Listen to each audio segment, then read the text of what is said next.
Long before Mother Teresa's helicopter touched down at about 11:20 this morning, the crowds were gathering here at Knock. Among all of you who have made this pilgrimage to Knock this afternoon, we are privileged to have with us as a special guest at this Mass a pilgrim who has come from afar, a woman whose worldwide symbol for goodness and holiness. Not many claims made by the Irish clergy are widely or uncritically accepted, even in Ireland. But the saintliness of an Albanian nun named Agnes Boyaciu is a proposition that's accepted by many who are not even believers. Mother Teresa herself receives extravagant adulation as no more than her due. Of all the women in recent history, no one has captured the public imagination like Teresa of Calcutta. I'm not being facetious, and I'm certainly making no comparison when I say that no woman has made such an impact here since Our Lady herself appeared in 1879. So how did this auction of hyperbole and credulity get started? In that year of grace, 1969, the scrupulously neutral and objective British Broadcasting Corporation permitted that old fraud and mountebank Malcolm Muggeridge to pay a devotional visit to the Calcutta Shrine. Well, Teresa, after I met you in London, really the only thing I wanted to do is to come and see you in your work here. Now I've seen it. And of course it's a shining light. Himself arrogant, almost to the point of humility, Muggeridge became persuaded that he and his team had become the divinely appointed instruments of what he claimed was the first television miracle. During Something Beautiful from God, there was an episode where we were taken to a building that Mother Teresa called the House of the Dying. And Peter Schaefer, the director, said, it's very dark in here, do you think we can get anything? And we had just taken delivery at the BBC of some new film made by Kodak, which we hadn't had time to test before we left. So I said to Peter, well, let's have a go. So we shot it. And when we got back several weeks later, a month or two later, we're sitting in the Rushes Theatre at Ealing Studios, and eventually up came the shots of the House of the Dying. And it was surprising. You could see every detail. And I said, that's amazing, that's extraordinary. And I was going to go on to say, 3 cheers for Kodak. I didn't get a chance to say that though, because Malcolm, sitting in the front row, spun round and said, it's divine light. It's Mother Teresa. You'll find that it's divine light, old boy. And 3 or 4 days later, I found I was being phoned by journalists from London newspapers who were saying things like, we hear you've just come back from India with Malcolm Muggeridge, and you were the witness of a miracle.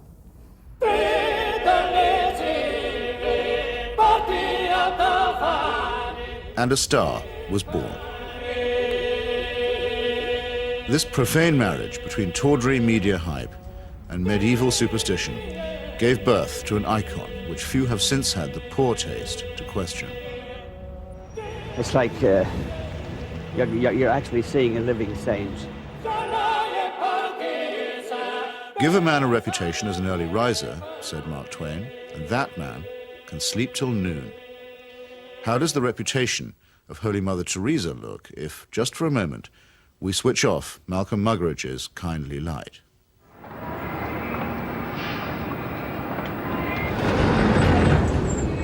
Mother Teresa is a Nobel Prize winner. She's a symbol. People in the West talk about her, so Indians adopt her at that level. The fact that what she does on the streets of Calcutta is really irrelevant to them. They couldn't care about it, and most of them don't even know. But Mother Teresa is the sort of figure you show to visitors. Mother Teresa's flagship institution is her home for the dying, a hospice which purportedly sweetens the last moments of otherwise destitute lives. My initial impression was of all the photographs and footage I've ever seen of Belsen and places like that, because all the patients had shaved heads. There are no chairs anywhere, there are just these stretcher beds, and they're like First World War stretcher beds. There's no garden, no yard even, no nothing. And I thought, what is this? This is 2 rooms with 50 to 60 men in one, 50 to 60 women in another. They're dying. They're not being given a great deal of medical care. They're not being given painkillers really beyond aspirin and maybe, if you're lucky, some Brufen or something for the sort of pain that goes with terminal cancer and the things that they were dying of. And I thought, what's the point? Right from the very beginning, I wanted to serve the poor purely for the love of God and to give them what the rich people get with money. I wanted to give to the poor for the love of God. They didn't have enough drips. The needles they used and reused over and over and over, and you would see some of the nuns rinsing needles under the cold water tap. And I asked one of them why she was doing it. And she said, well, to clean it. And I said, yes, but why are you not sterilising it? Why are you not boiling water and sterilising your needles? She says, there's no point. There's no time. Mother Teresa's cult of death and suffering depends for its effect on the most vulnerable and helpless, abandoned babies, say, or the terminally ill, who supply the occasions for charity and the raw material for demonstrations of compassion.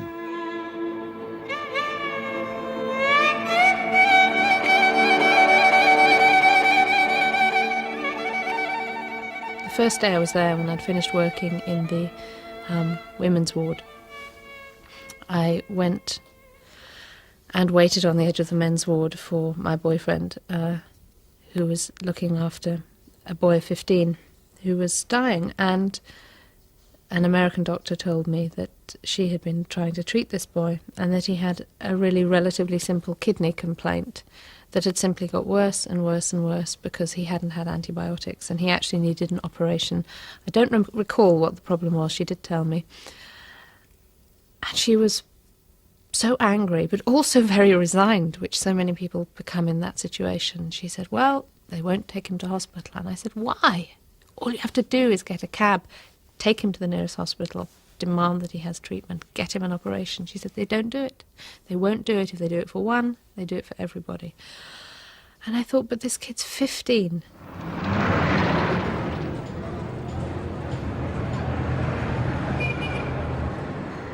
I ventured on my own pilgrimage to the Missionaries of Charity in Calcutta in early 1980. Who could fail to be touched by the work of the orphanage? Not I, though I did find myself a little put off by the mission's motto, he that loveth correction, loveth knowledge. Bit of a workhouse ring to that, perhaps. But it was Mother Teresa herself who completed the wreckage of the effect. As we stood by the tiny cots, she turned and said, this is how we fight abortion and contraception in Calcutta. Now, it might be argued that a campaign against family planning is low on the list of Calcutta's many pressing needs. But as a leading member of the Pope's fundamentalist tendency on matters of sex and procreation, Mother Teresa has made this single issue into her global crusade. The greatest destroyer of peace today is the cry of the innocent, unborn child. If a mother can murder her own child in her own womb, what is left for you and for me to kill each other? Tenderness about the unborn is an emotion that I share myself. But tenderness about the unborn also becomes an overtly political matter when it's preached by a presumable virgin who also campaigns against birth control. Let us promise Our Lady, who loves Ireland so much, that we will never allow in this country a single abortion.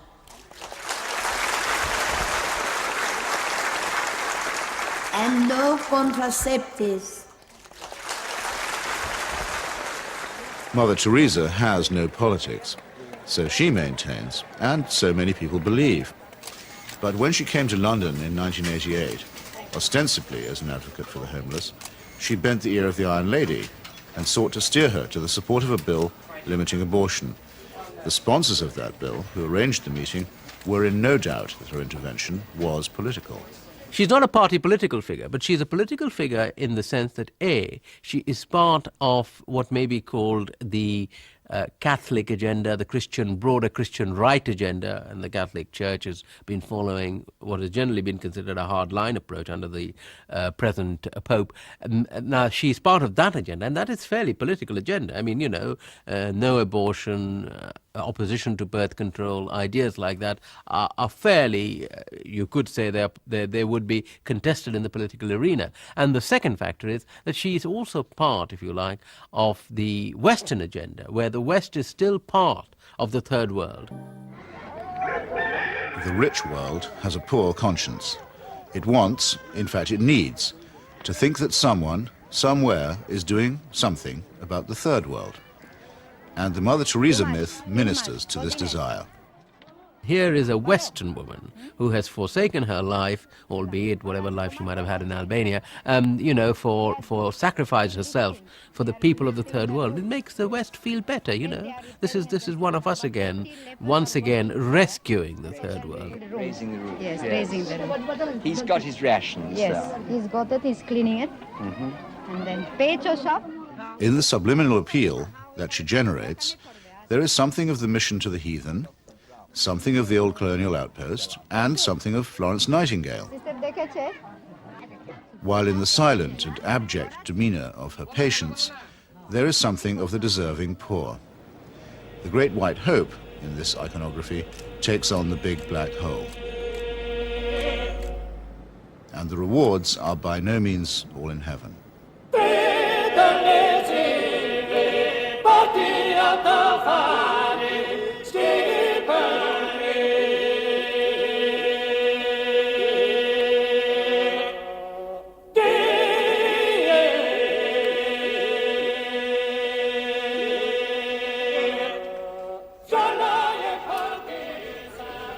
For someone whose kingdom is not of this earth, Mother Teresa has an easy way with thrones, dominions, and powers.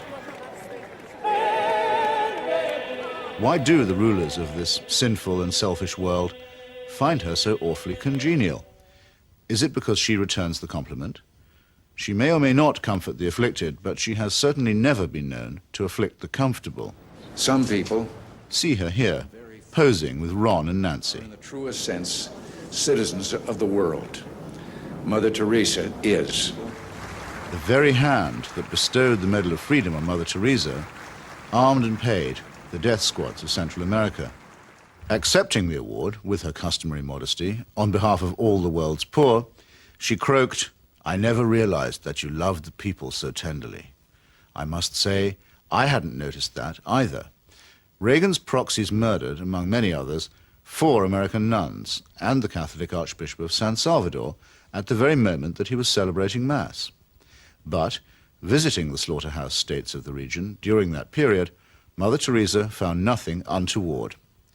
Everything was peaceful in the parts of the country we visited, she claimed, after touring the killing fields of Guatemala, adding for good measure, "I do not get involved in that sort of politics."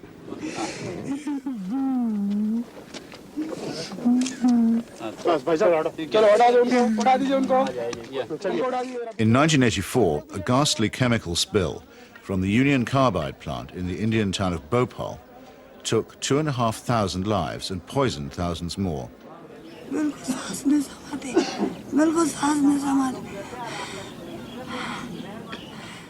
This was an act not of God, but of a negligent multinational corporation.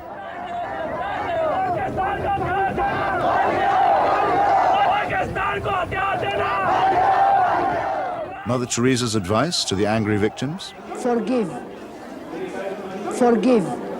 What Mother Teresa has done is she has accepted implicitly the idea that there's nothing much you can do for the poor except take them off the streets and, look after them. You cannot change their attitudes. You cannot make them feel that they have an ability, they may even have the means to improve and change their lives. She's not bothered with that agenda. She's only bothered with the agenda of trying to rescue their souls and make them a bit better before they go on to the eternal life, which is a very understandable, but in fact a very old-fashioned Christian idea. It is not a question of saying, how can we tackle the real problems of poverty?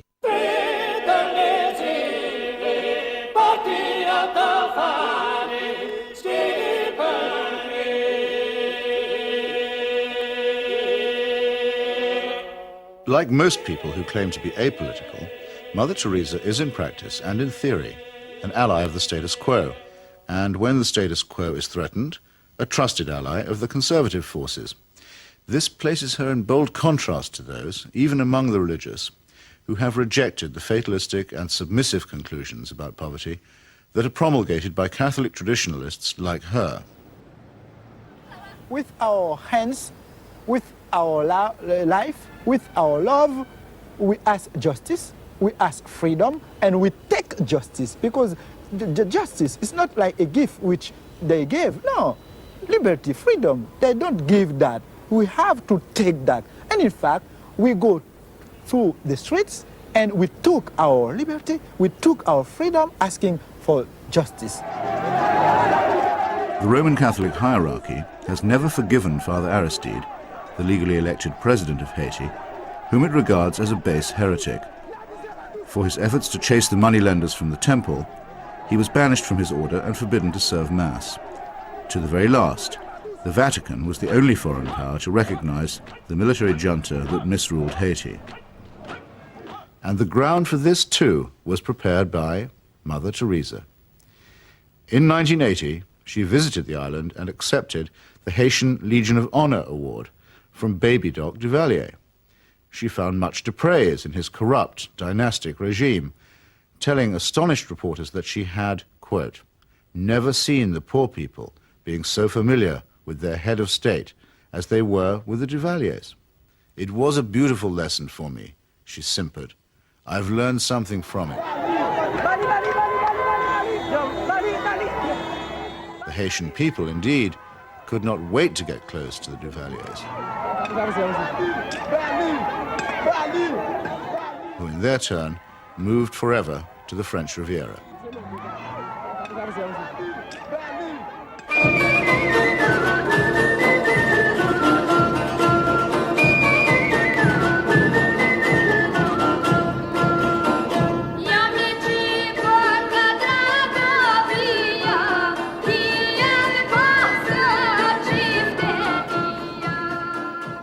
Mother Teresa admires the strength of the powerful almost as highly as she recommends the resignation of the poor. When she visited her motherland of Albania, she appeared to take seriously St. Paul's notorious assertion that the powers that be are ordained of God. The Albanian authorities had proclaimed the world's first officially atheist state. They had persecuted all forms of worship except that of their leader, Enver Hoxha. No whit abashed, Mother Teresa laid a bouquet on Hoxha's tomb. Not content with honoring a Stalinist murderer and despot, she also bestowed a wreath on the monument of Greater Albania, a cause that was once smiled upon by Pope Pius IX and his friend, Benito Mussolini.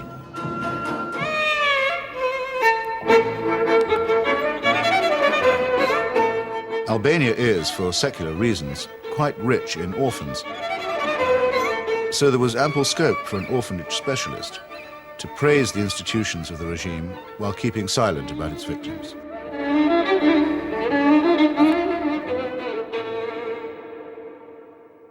If it sometimes seems that the Saint of Calcutta is never actually in Calcutta at all, this may be because she operates more as the roving ambassador of a highly politicized papacy.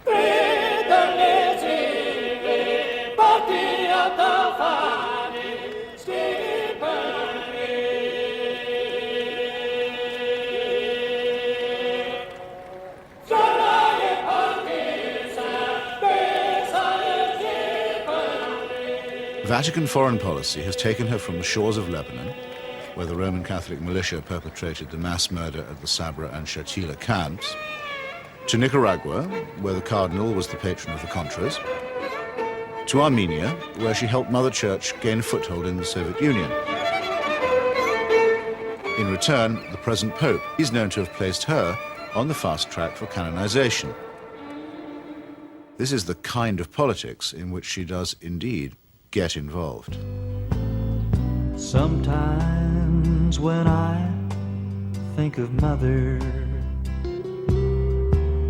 I wonder if I've done just right.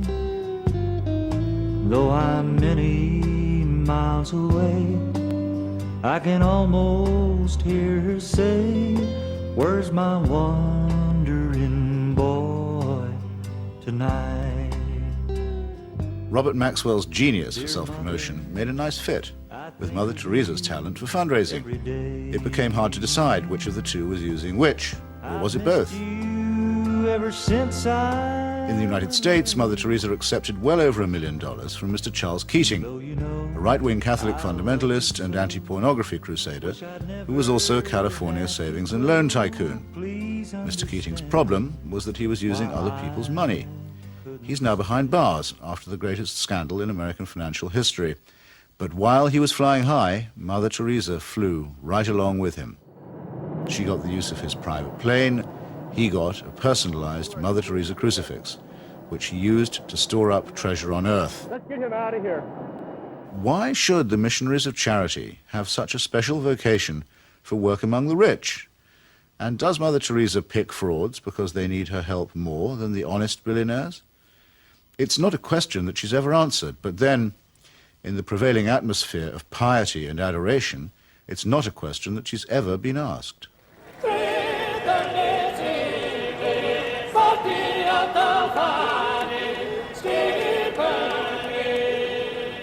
The Teresa cult is now a missionary multinational, with annual turnover in the tens of millions. If concentrated in Calcutta, that could certainly support a large hospital, and perhaps even make a noticeable difference. But Mother Teresa has chosen instead to spread her franchise very thinly. To her, the convent and the catechism matter more than the clinic. Now we are in 105 countries and we have 500 convents all around the world, without counting India. Beautiful.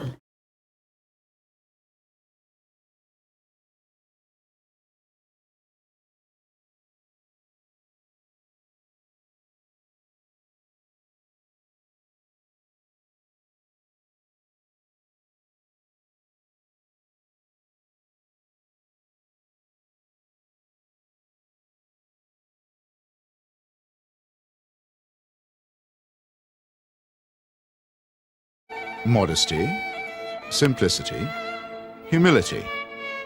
By these canonical keywords, we are taught that we may recognize saints. Yet Mother Teresa regards herself as mandated by heaven, which is hardly modest. She lends spiritual solace to dictators and to wealthy exploiters, which is scarcely the essence of simplicity. And she preaches surrender and prostration to the poor, which a truly humble person would barely have the nerve to do. When she speaks about private or public morality, opposing family planning, for example, or defining abortion as quite literally the greatest threat to world peace, she takes on the grim and tedious tones of the zealot and the fanatic. In a godless and cynical age, it may be inevitable that people will seek to praise the self-effacing, the altruistic, and the pure in heart. But only a complete collapse of our critical faculties can explain the illusion that such a person is manifested in the shape of a demagogue, an obscurantist, and a servant of earthly powers.